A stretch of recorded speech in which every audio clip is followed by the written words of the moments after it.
ଗଛରୁ ପଡ଼ି ନାବାଳିକା ମୃତ ଗ୍ରାମରେ ଶୋକର ଛାୟା।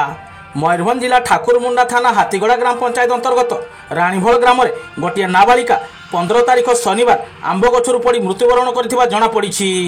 ସୂଚନା ଅନୁଯାୟୀ ରାଣୀଭୋଳ ଗ୍ରାମର ବେର୍ଗା ଶହେର 12 ବର୍ଷିଆ ଝିଅ ବେବି ଶହେ ଶନିବାର ରଜ ପର୍ବ ଥିବାରୁ ଦିନ ପ୍ରାୟ 2:30 ସମୟରେ ଆମ୍ବ ତୋଳି ଖାଇବା ପାଇଁ ଘର ପାଖରେ ଥିବା ଗଛ ଉପରକୁ ଉଠି ଯାଇଥିଲା।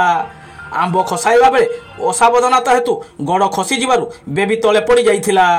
ସଙ୍ଗେ ସଙ୍ଗେ ପରିବାର ଲୋକେ ବେବିକୁ ଘଟଣାସ୍ଥଳରୁ ଉଦ୍ଧାର କରି 108 ଆମ୍ବୁଲାନ୍ସ ଯୋଗେ ଠାକୁରମୁଣ୍ଡା ଗୋଷ୍ଠୀ ସ୍ୱାସ୍ଥ୍ୟ କେନ୍ଦ୍ରକୁ ଆଣିଥିଲେ। ସେଠାରେ ଡାକ୍ତର ବେବିର ପ୍ରାଥମିକ ଚିକିତ୍ସା କରିବା ପରେ ମୁଣ୍ଡ ମାଡ଼ ହୋଇଥିବାରୁ ତାକୁ କଟକ ବଡ଼ ଡାକ୍ତରଖାନାକୁ ନେବା ପାଇଁ ପରିବାର ଲୋକଙ୍କୁ ପରାମର୍ଶ ଦେଇଥିଲେ। ମାତ୍ର ସନ୍ଧ୍ୟା ପ୍ରାୟ 6ଟା ସମୟରେ ବେବିର ମୃତ୍ୟୁ ହୋଇଯାଇଥିଲା। ମୟୂରଭଞ୍ଜ ଠାକୁରମୁଣ୍ଡାରୁ ଶେଖ ରାଜୁଙ୍କ ରିପୋର୍ଟ, SR ନ୍ୟୁଜ୍ ଏକ୍ସପ୍ରେସ୍।